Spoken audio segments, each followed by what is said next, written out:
Welcome back to Momtradiction. This month, we're kicking off a school choice series because deciding where they go to school, that's no small feat.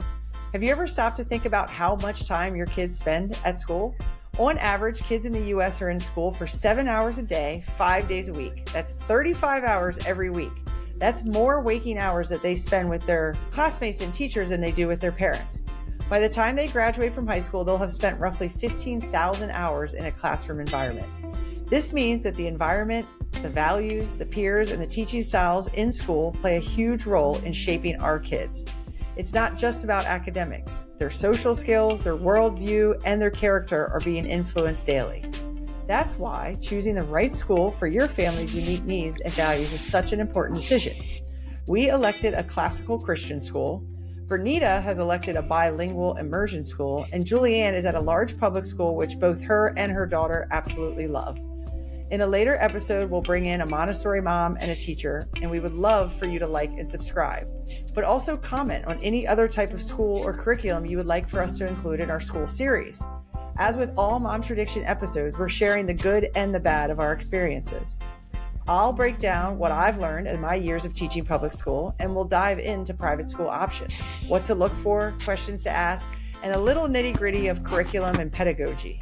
But more than anything, at the end of the day, when I was done researching, visiting, and worrying, what I really wanted wasn't more data.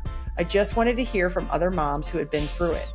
How did they make the switch? How did they pay for it? How do you prioritize it? How did they feel about it? And most of all, and how are they now? So here we are, 3 moms, 3 different kids, 3 very different schools, sharing what we've learned to help you. So please hit that like button while we get started with Vernita. If that sounds like your vibes, hit subscribe. So Vernita, we're going to start with you because you have possibly the most unique school that I've come across. I had no idea this was an option.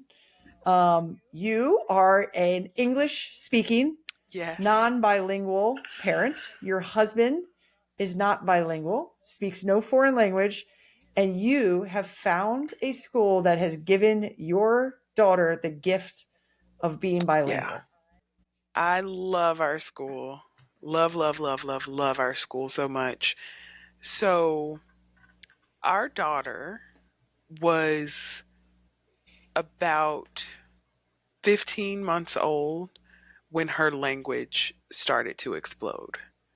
Like she started saying single words, and before her second birthday was full sentences, having conversations.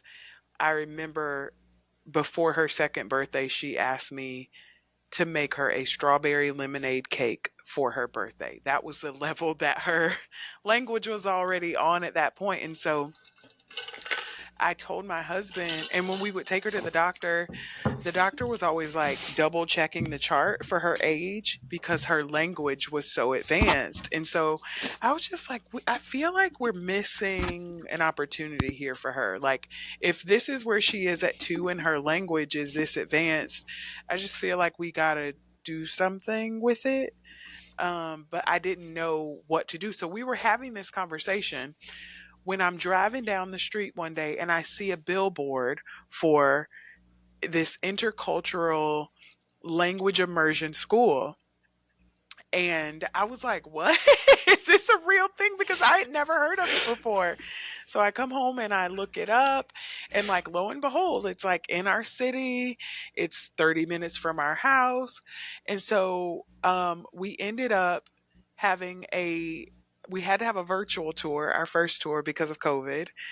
We had set up a meeting with the headmaster, and then we had that first virtual tour, and we just immediately fell in love with the entire like ethos and approach. So a couple things stood out to us.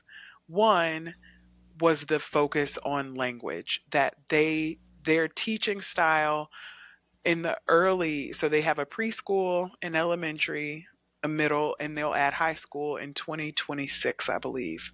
The school is only 10 years old, mind you, but it's a private school and it is Christian based. And so the principal told us that they had a Montessori-esque kind of style insofar as it was like very play-based and student kind of led with a teacher guide, even in the preschool. And that the idea is that just being in the language and hearing the language. So it's play based and in the Yeah. preschool at least. And the idea is just to be doing the language with the kids. And what he explained to us in that first virtual tour was that our brains at that age in the preschool time are really hardwired to learn language. Like, he really talked about the neuroscience behind it all. And he was very frank that, like, a lot of people are focused on literacy and a lot of people are focused on math. A lot of people are focused on a lot of different stuff at that time, but really just children playing and their brains learning language is what your body and brain are set up to do. So we bought it hook, line, and sinker. Like, it just it made sense to us, and it made sense to us because at the time we had a child whose vocabulary and like sentence building was exploding. So when he said it, it was like, The perfect yes, fit. of course. Yeah. And so we wanted to sign her up. We got in, but we delayed our start date because of COVID. But we started her as soon as we could, and she has excelled ever since. Like, she speaks like a native. Yeah. So talk a little bit. I know a little bit just from us chatting, but for the listeners, it's like they speak no English? I can't No. remember the details, but like, what did So it look like? immersion is essentially just that, like pretending as if when I drop my kid off at school, I'm leaving her in Argentina for the day. Like, they do Mm. not speak English at her school. The only days they speak English and when is when parents come. Like, we have like the holiday show, or they have like an assembly that parents can attend. Like, they translate for the parents in those environments, but otherwise assemblies in all Spanish activity. Um, they speak to the kids, That's like all wild. directions they give in Spanish all day long. They also have a Yeah. small Mandarin class, but the Mandarin in our town is just not in as much demand. But Mandarin and Spanish are the, other biggest languages in the world, especially Mandarin, but and there's just not enough people here that are Yeah. interested. But yeah, it's sink or swim. Like, you got to get in here and learn Spanish because Yeah. you got to ask to go to the bathroom in Spanish. When you raise your hand, you've got to give your answer in Spanish. Now, what they do, which I think is kind, for 2 and 3, and I think 4, there's no Spanish or no English in the class. Kindergarten, though, if they take a transfer student in kindergarten, they will have an English speaking teacher in the room to help. But what the teachers in the preschool do, and think about it, like any preschool teachers in general, when you tell kids something, you're going to do body movement as well. So you're going to Hmm. say, get out your backpack, open it up, do the thing. They do that, but it's all in Spanish. So it's like, da tu mochila, do this, do this. And so once you hear it Oh, so listen to many you. times, you're like, oh, she wants me to get my book bag out. Yeah. Um, And they're little sponges. Like, they're so smart. yeah. Yeah. So they have an English speaking teacher as the assistant a lot of times at kindergarten. Um, but it's really just to kind of help a little bit with the transition. I remember last year, Justice had a little girl who had come for the first year in kindergarten, and she didn't know any Spanish on the first day, and Justice helped her a lot. And like, I remember Yeah. midway through the year, the dad caught me on the playground and was like, I just wanted to tell you that Justice was such a big help to Emma. I was like, what? And he was like, yeah, Emma didn't know Spanish at the beginning of the year. And now look at her. And she said that Justice was helping her with everything. I was like, oh my God, that's great. But yeah, it's Yeah. just like, if your kid, So I mean, it's fascinating too. Like, as a public school teacher, I'm like, I see that in reverse. We have English language learners come in and don't speak any English. And so it's like, it's funny. There's a big difference between that connection point with a peer, not a teacher, Mm, is like a really instrumental thing. So you kind of like, a lot of times we'll pair up like a bilingual student with the Spanish speaking student, or like Ukrainian, whatever yeah. they speak. If you can get them connected with a peer that will like Google Translate and like talk slow and do that, they make huge strides. But it's funny because I'm at the high school, so it's slower and it's harder and everything, Yeah. so it's like this, when you were telling me about this, it's I mean, fascinating. their And I brains. have to ask, so with, I agree with you where like everyone's worried about math and literacy and all that stuff. And I'm like, that's me. Mine was Yeah. literacy. Because it's just, I was just worried about it. And that was part of our choice to go private. But tell me, I'm just curious, this is probably more the teacher in me than the parent, but what did it look like in kindergarten when they got to letter sounds and phonics? And I think the Spanish alphabet has a few extra Yeah. letters and accents. And so just, can you tell like what that It looks was all like? Spanish. They only learned the alphabet in Wow. Spanish. And I Yeah. must admit, so by that time, this was our third year at the school, I was getting a little bit worried because her friends who go to different schools, they're reading, in kindergarten. They're starting to have small letter books with sight words and things. Yeah. Like Yeah, cat. and I was like, Yeah. "Oh my God, like, are we gonna fall behind?" I was kind of feeling a little insecure, but I kept telling myself, "Trust the process." So they only learned the alphabet in Spanish, and she just kept going with that. This year, she has English language arts as one of her classes. So she has Spanish, and in Spanish they do art, Spanish language arts. Yeah. Cool. So they're reading like Spanish Yes, they're books reading and Spanish books. writing in And then Spanish. she Yep. has math that is taught in Spanish. And then she has English language arts. And her English teacher also teaches their Bible. So a lot of Okay. what they're reading is actually like Bible because it's also a Christian school, but that's the only class that they can speak English in.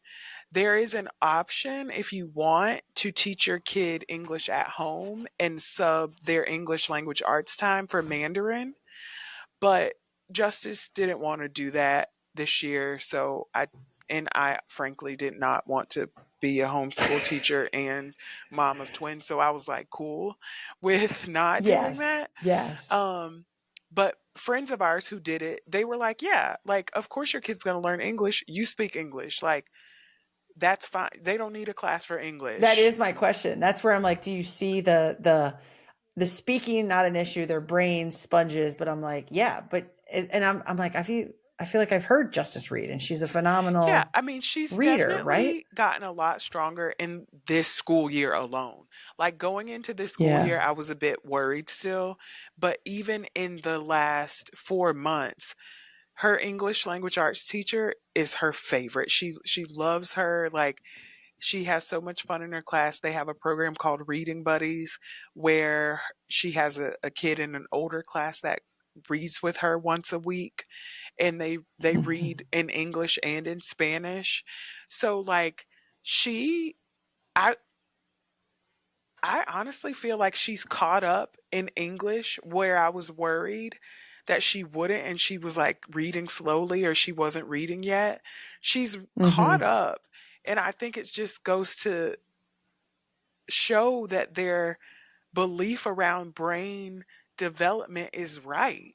So now she reads. I mean, we go to the library and we get books in English and in Spanish, and she's reading, we love Mo Willems books. She's reading Mo Willems in Spanish and she's reading Mo Willems in English. And Mhm. that's an appropriate level book for her being in first grade.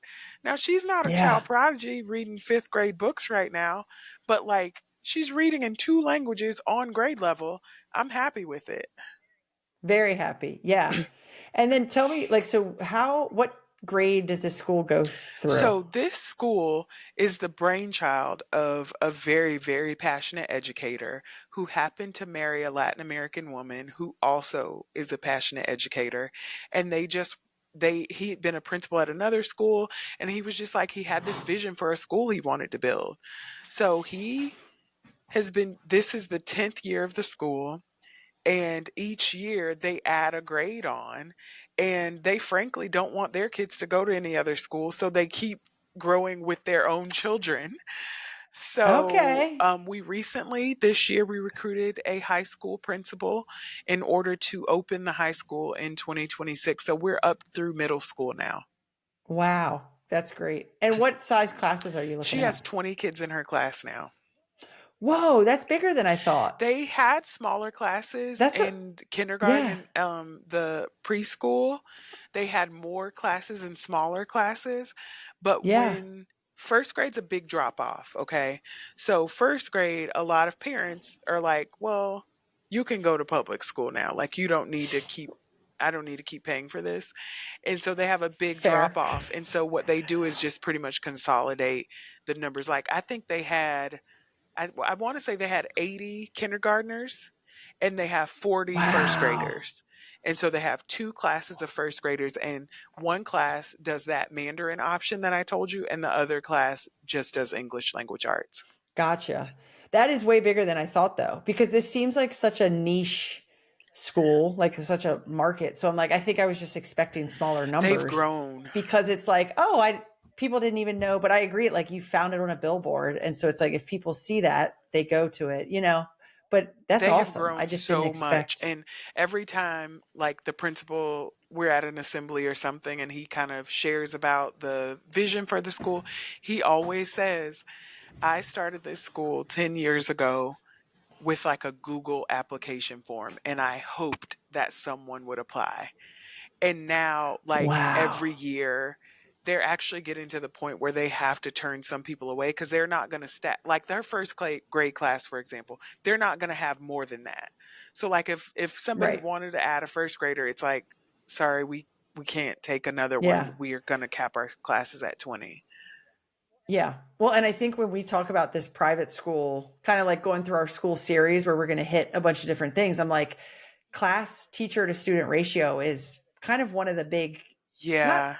it's a bullet point on the chart. If you're just doing like a compare and contrast of different private schools, that student ratio number is a big deal. So I think it's funny because I think you have like one of the most unique schools Yeah. that is guaranteed to end up with a an invaluable product, right?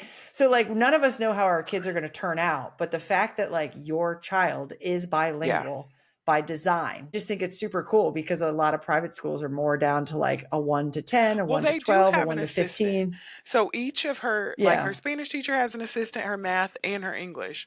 They all have an assistant teacher, but Yep. yeah, they have a lead teacher for each class. And then how they do it is kind of a team taught kind of situation. So the Spanish teacher is the lead teacher, and then she works alongside the English teacher and the math teacher. And so when we have like parent teacher conference, she leads it. It's like, hey, here's your overall student. And then you have the English and math teacher sort of opine in their respective areas. Yeah. That's awesome. I have you so it you kind of you answered one of my questions, which was like how popular are these schools? And so I'm like, does he speak about, are there any others like nationwide? Did he copy off of any? I get you, he mentioned Montessori and Christianity and all that, but Yeah. it's like, is this it? Are you guys like very, very I unique? do think of course I think we're unique. One of the taglines, and I love it when you pull in the parking lot, it says the most loving school on the planet. And that's just a part Mm, of their ethos and culture as a staff is like we're going to love the kids really well while they're here with us. And I adore that. So I do think that we're really unique in a lot of ways. That being said, my niece in New Orleans just moved from Montessori over to a similar bilingual immersion school. I think that they are becoming more popular, um, but I wouldn't say like common because I think all in Charleston, I think we have three, and two of them only do elementary. So, Yeah, I'm surprised to see that it's going to possibly go up to high yeah. school. I mean, I think that's amazing. But yeah, so many are K through 8, I find. And I wish that we had a public school option like it, but we just don't. Although I have a friend who's in DC proper, her son goes to an immersion-based academy that is a charter school. Absolutely love it. They don't pay a dime. He's learning Mandarin and just like having That's a crazy. great education. And he same thing where he reads Mandarin in English. But again, I think like I've even talked to them about, well, where would you go if you ever moved? And they're like, we can't move out of this neighborhood because we can't find another school like Oh. Can't this. lose that spot. Huh. Yeah. Yeah. Yep. So I That's do crazy. think they're kind of hard to come by. Yeah. I actually have seen it was in Costa Rica, ironically, and I don't know how I stumbled on it. It was when I was researching Montessori. But I know that there was at least one that was like International Bilingual Montessori Academy. Yeah. La Paz? And Is I it just La remember Paz? just the name. Oh. I was like, dang, this is badass to be like, you're doing Montessori, which I love. Yes. Montessori everything, and then you're bilingual, and then it's like emphasis on multicultural, and it's at an international location. So you're like, well, like Trifecta. if I could just shrink myself back to kindergarten, I would like to go to that school. Seriously. So you want to know something weird? What? Yeah. So I went to like an international school as from the years like 3 to 7 because we lived in Europe. Oh. I didn't know this about you. Yeah. I thought you were about to say Jamaica because I'm like, no. didn't your I dad did- live in I Jamaica did for live a there minute? for a little bit. Yeah, I went to like Yeah. a Jewish school there, but it was French, but I don't speak French. Wait, it was But- immersed. You were immersed in French, and you didn't.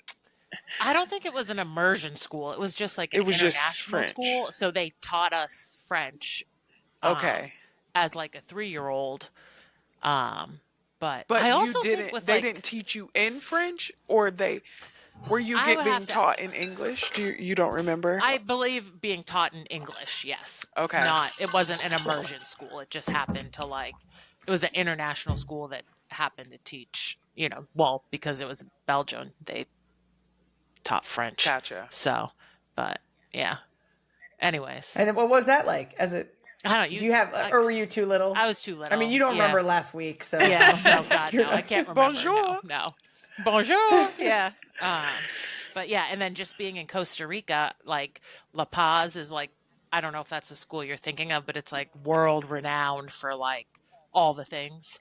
Oh, I wonder if that and was they it. have Yeah. quite a few, a few like immersion schools there. I think because there's so many like expats now that Yeah. like with their kids, so there's like a need for it, and a want for it, Yeah. But when we were in Costa Rica, I just kept thinking, I'm like, dang, that little Justice could just speak her way up and down this country, where I'm just like, hamburguesa con queso.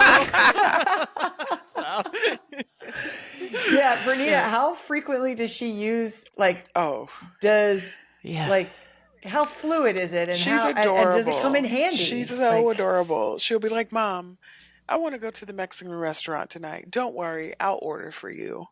I'm like, thank you so much, babe. I think I can handle an order. But no, I mean, if I speak to her in Spanish, she will respond to me in Spanish. But if it's like it doesn't even cross her mind to turn it on or off. That's it's crazy. just really a matter of like, what's the environment that she's in.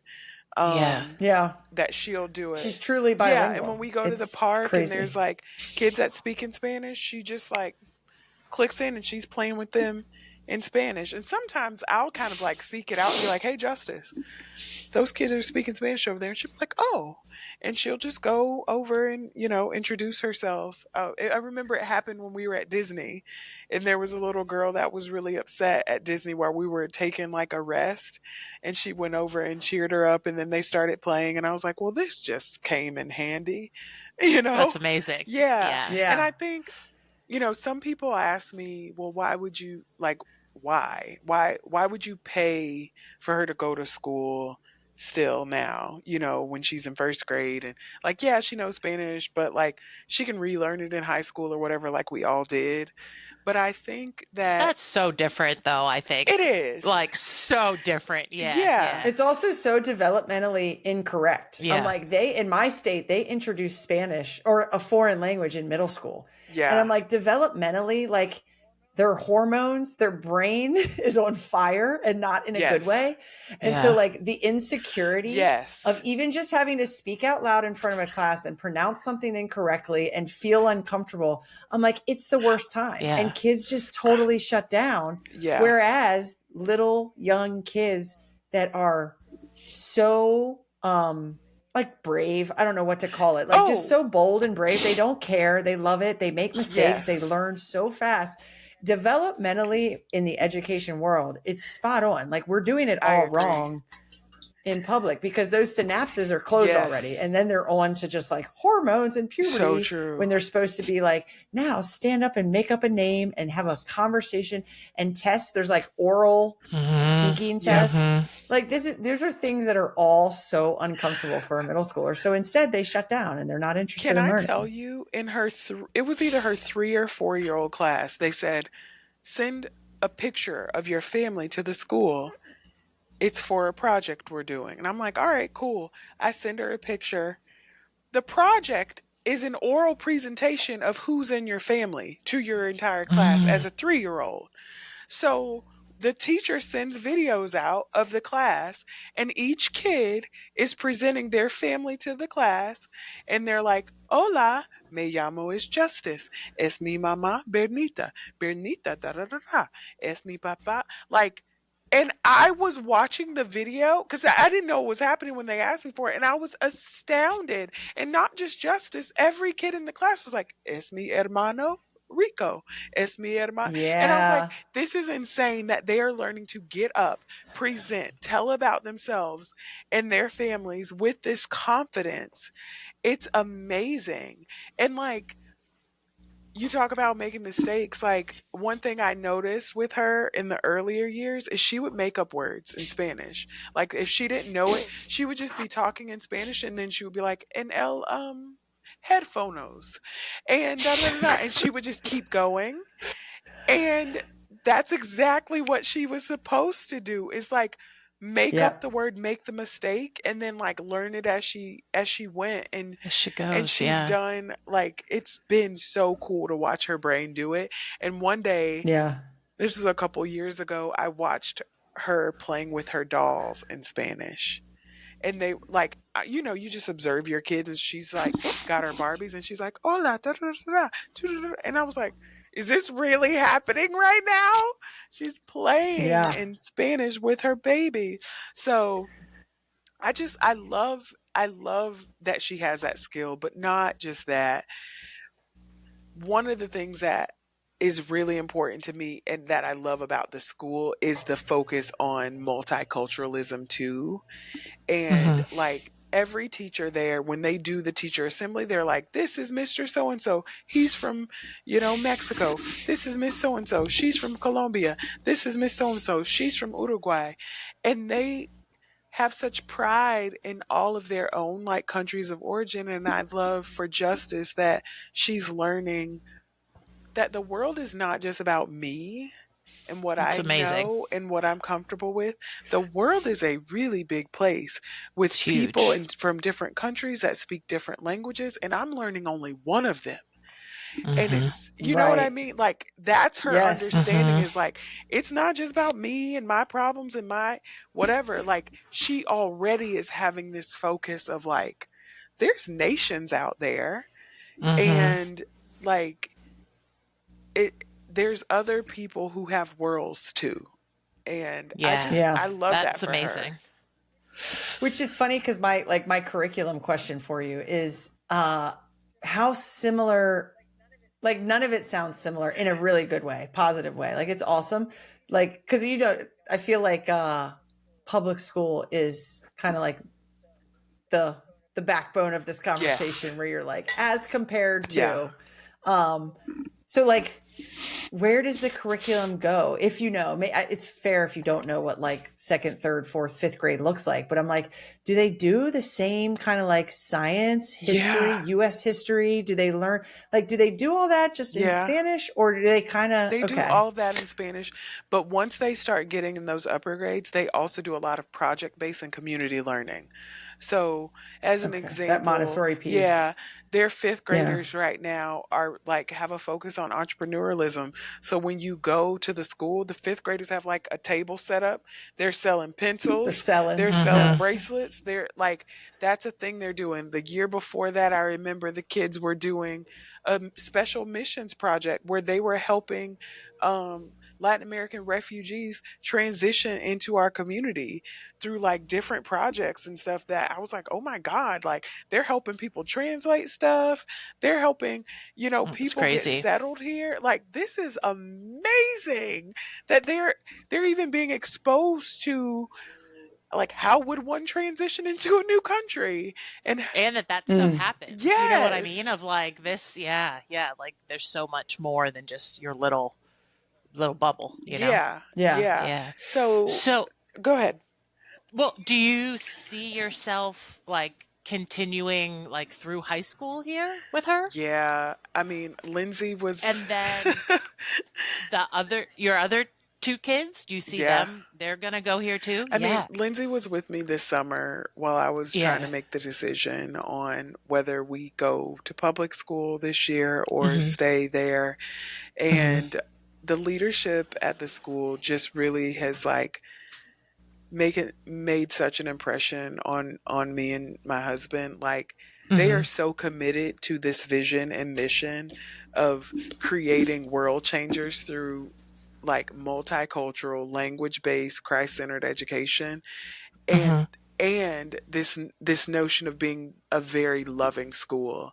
And I think Hmm. with us, with all the transition we had going on in 2024, to know that this school was a safe, steady, loving place for my kid Stable. in a way that, Yes. like, frankly, especially with our incoming administration, I can't trust that the public school system will be that safe, loving, like consistent place for her. Cause I don't know, like, is the Department of Education shutting down? How are those dollars going to come down Right. through my community? Like, I have no Right. idea how any of that's going to happen. And so, At least you can yeah, control if I what control you one can thing in her control. life and make Yes. her one thing in her Yes. life steady, not only that, but like I do think that what she's learning is an invaluable skill set. And the twins so far have not shown me that they have the language chops that she had at that age.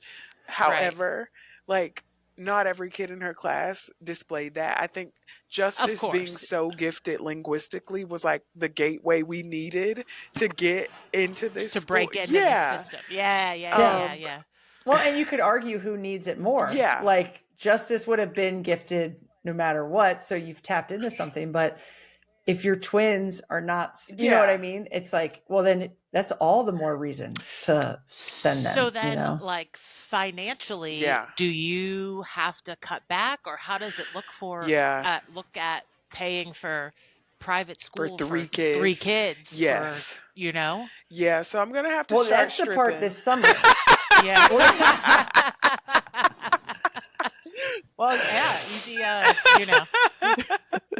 That's the part though this summer, if you don't mind me sharing, is that Vernita was essentially faced with the decision of like, we are seeking adoption. Yeah. You were actually coming off the loss, the Yes. failed adoption that was heartbreaking. And she was kind of putting the pieces together saying, when this has been so emotional, when it happens, I have to bond. Like Yeah. all your logic was so good. And it was like, when I stop working, this private school bill becomes a much bigger Yeah. deal. Mm-hmm. And so I know that that's where you were. And so the logic is like, well, I can't cut the mortgage. I can't cut the car payment or whatever else you have going on. And so I know that you were very stuck. And I, again, for Yeah. listeners that are going through this, I'm like, you can't talk about private school without talking That's about money. absolutely So Yeah. like, right. Yeah. You can't. and I just think it was really, I saw you feel like you were almost, I think the weight that you were feeling was, I have to put my child back in public so I can afford my next child. Like, Yeah. adoption was draining you Yeah. I guys. mean, oh gosh. Um, Yeah. and so I don't know if you want to talk about it, but it's like, that was a huge decision. And then, yeah, as like a teacher, I was just like, don't care. Like, Yeah. you have to keep your child there, because her becoming a sister of adopted siblings, She's going to need it's that like, consistency. that's going to rock her world. And she's taking it like a champ, and it's worth it. The world rocking is worth it. But it's like, for all Yes. parents, it's like, if there's something that can stabilize a stable home and a stable school, it's like, they'll be okay. Again, in the opening, I'm like, you're talking 35 hours a week. It's a And full-time that's job it. for a That's kid. it right there. This Yeah. is her full-time job is going here. And I mean, I'll be transparent on here. Like, we asked our family for help with school specifically. We don't ask our family for help for anything, like, ever, but we were just like, hey, here's the situation. And actually, some of our family had said, like, gosh, I wish y'all would just keep her at that school. Like, why won't y'all just keep her there? And we were honest. We're like, it's financial. It's the money. Like, we could have her in school for free right now. And so we did get some commitments from other family members. And actually, you can pay for I don't know if people know this, but you know, those, like, what are they called? 429s, 529s. No, The money that you 529s. have in Yeah. 529, you can use towards private school. So we actually started drawing some of that down as well. And going forward with all three kids, we pretty much just, like, came to the conclusion that, like, there are other things that we can sacrifice. I don't have to get nails done. I don't have to get a new car. I don't have to, we don't have to have the nicest things. Like, she can be limited in the number of uniforms that she has, but she will go to this school. And so that's kind of like our approach now, is like, yeah, we probably won't do vacations for a while, but y'all are going to this school. And because we believe that much in it. And, it's all, I think so many conversations that we have as moms, right, are about our priorities and priorities for your family. And for us, in our community in particular, and I'll just name, like, we live in South Carolina, which is not, like, known for having great schools. It's just a decision that we've made, that we're going to prioritize. And we have seen the benefit of this, not only this education style, but this school for our kid. Yeah. So do you feel like someone could enter a bilingual school in, like, third grade? Or is it kind of like, you got to get in early and stay? I met a mother at the community meetup prior to this school year, and her son was jumping in second grade. And I honestly, when I met her, I was like, wow, that's kind of late for him to get in, right? And she said that it was a concern of hers at first, but that the staff assured her that they would work with him, and that when you're a kid, like, things are only as big a deal as the adults around you make it. So, like, if the adults are all like, oh man, you're going to have a hell of a time learning it in third grade, good luck. Like, of course the kid's going to go in with that mindset. But if you just approach it as if, like, oh yeah, like, you get to learn Latin this year, you get to XYZ, like, it's going to be so cool. Like, wonder if your friends know a little bit already. Let's practice with them. Then it's a whole different mindset. And that's what she did. She had come to that community event so she could meet other families that were entering the second grade who maybe already knew a little bit of Spanish, to set up some play dates and just make that transition for her kid a little bit easier. And I love that she did that. Yeah. How does that work though then, like in like sixth grade? You know what I mean? No, If like, in our school, right? they won't Like, let you yeah. just come Okay, in I was gonna say six. like how does that, like, you're like, hola amigos, and No, like everybody else is just like, they won't let you come with no prior Spanish in six. Not right now. I don't know if they're changing that Okay. rule as they consider Okay. high school, but as Right. of right now, I think the latest you can come is fourth for the first Okay. time. Okay. Okay. So there are limits. Yeah, Yeah. because there has to the be. neuroscience argument doesn't hold up at some point, right? And Right. your brain has, the synapses have closed and changed and what have you. And you do start to get that insecurity. One of my really good friends, she has a 13-year-old. He's learning Spanish. It's the only class that he's failing. Why are you Mm-hmm. failing this? You're very smart. He says, I don't like how I sound when I speak it. Mm-hmm. I'm None embarrassed of of them how do. I Mm-hmm. sound. So he Mm-hmm. just Yep. doesn't do any of his verbal stuff. Mm-hmm. And it's like, dude, you're like in seventh grade. Like, get over yourself. It's really not that deep, but it is for them. So, Oh yeah, yeah. they have had limits in the past of how late you can join. That second grader was the latest that I've heard of anybody like jumping in for the first time. And I don't know that I would recommend it, honestly, for someone to just be like, I'm in Yeah. fifth grade. I'm just going to like do an immersion base. I mean, it can happen, right? Like, we could pick up and move to Costa Rica, Yeah. Yeah. when our Yeah. kids are in fifth grade, we could, Yeah. but I don't know that it's recommended at our school. So then Yeah. did you see uh like from kindergarten to first grade, did most of her class stay at that school? Yeah, for the most part. I mean, the kids who are in her class now, if they weren't in her kindergarten last year, they were in one of the other three kindergartens that they had. I think they had Right. They're three. right. And then there's maybe two new kids, like two Okay. completely new. This is their first year learning Spanish. Right. Okay. Yeah.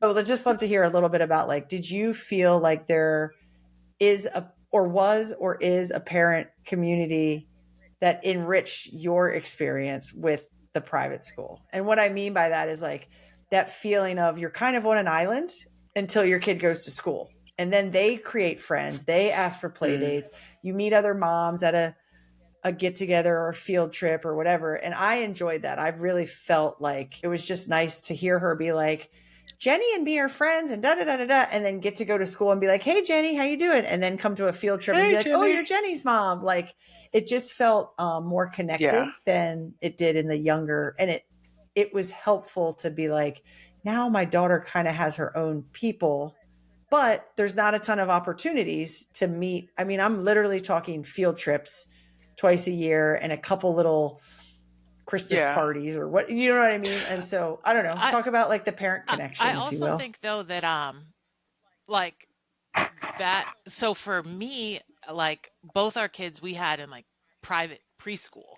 So like we didn't have a Yeah. daycare, so they like there was tons of parent involvement and like me, you know what I mean? So I think like it's a little different from like having your kid in daycare Mm. as opposed Yep. to like a preschool, if you know what I'm Yeah. saying? Yeah, yeah. Yeah. So, So what's that look yeah. like over these past couple years? I'm like, did you Yeah. love it? Was it just a drop off and pick up? Do they lean on the parents for a lot of support? Like, how did you feel about it, V? Yeah. So ours, they really try to focus on connecting the parents a lot, Yeah. actually. Okay. So we had a specific drop off time, like preschool started at 8:30, so you need to be at school by 8:30. Like, it wasn't. Now, previously, before we got into this school, when we did do daycare, it was like drop off between 7 a.m. and 9 a.m.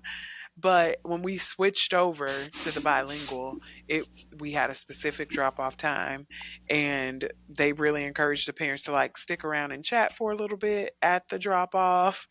And then they have a parent chat once a month. That is a chat that's hosted by the headmaster of the school about the curriculum and what we're working on and what we're doing in the community. And then they have, Do most parents show up to that? I would say, maybe a quarter of parents show up because it is during business Mm. hours. It's like at 8:45 in the morning. Like, people generally have to cut out. And then they have also a parent group that puts on like events and has meetups on like one Thursday a month. So they really actually try to be Do you very, do those? no, I've never done one. Because I'm always like, it's dinner. We struggle to Oh, have a yeah. date night, let alone me having like an additional like night out a month.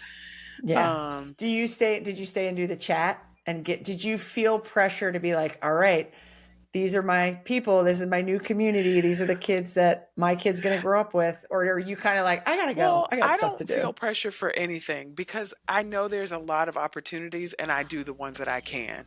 So I'm always Yeah. gonna, like, I have done the Thanksgiving party every year.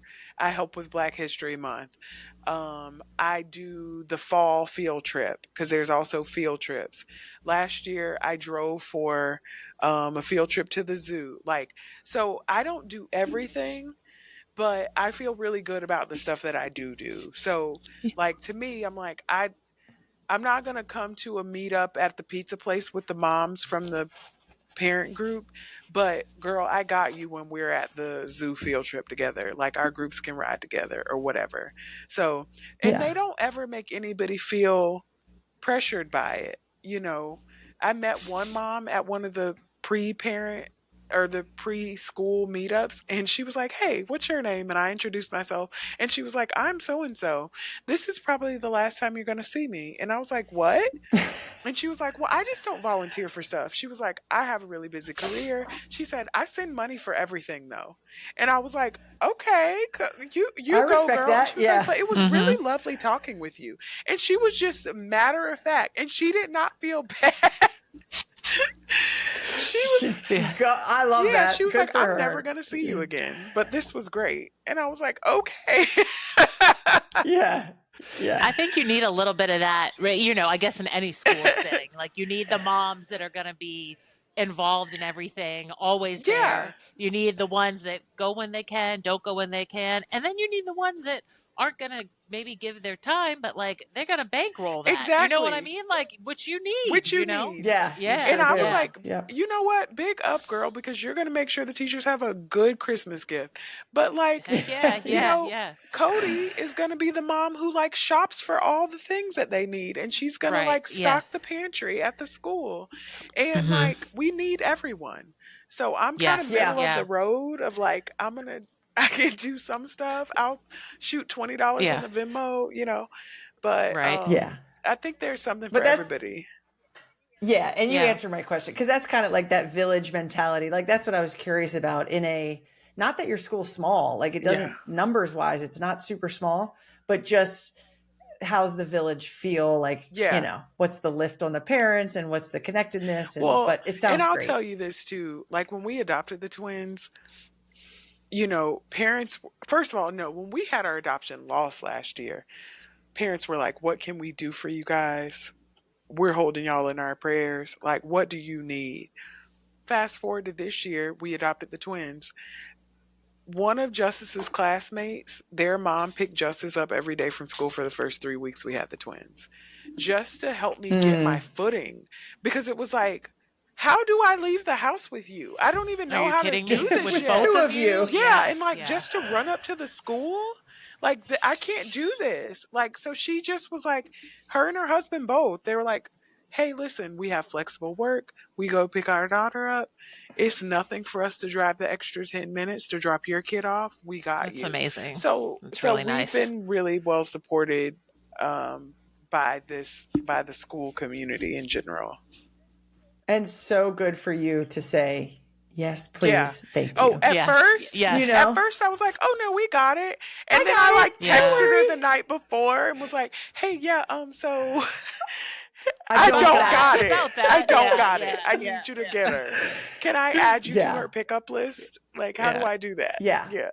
No, truly, because I would be the same way where I'd be like, "No, piece of cake, don't worry." And just like twitching. Yeah. And then, it would take like defeat to be like, "Oh my God, I need you. Thank you." Yes. And I'm like, shout out to all the moms that offer gosh, and like yes. all the moms, like, take the help. If you trust this person, take Just the take help. the help. Yeah. Yes. Yeah. And so just to kind of wrap it up, I'm like, this is an option that's out there. It does sound like we've all kind of heard of it, even if it's not in this country, but a bilingual immersion private school where you can manufacture from your English speaking home, you can create a bilingual student. And I think that is amazing and just a gift that we'll keep giving for the rest of her life. So thanks for sharing. Awesome. And if you want to hear more about private schools, if this is your vibe, please subscribe because we're on all month. 'Tis the season for applications, private school, and it's also just public school time where, man, the winter months are long. Yeah. So stay tuned for the rest of our school series, and we'll see you next week.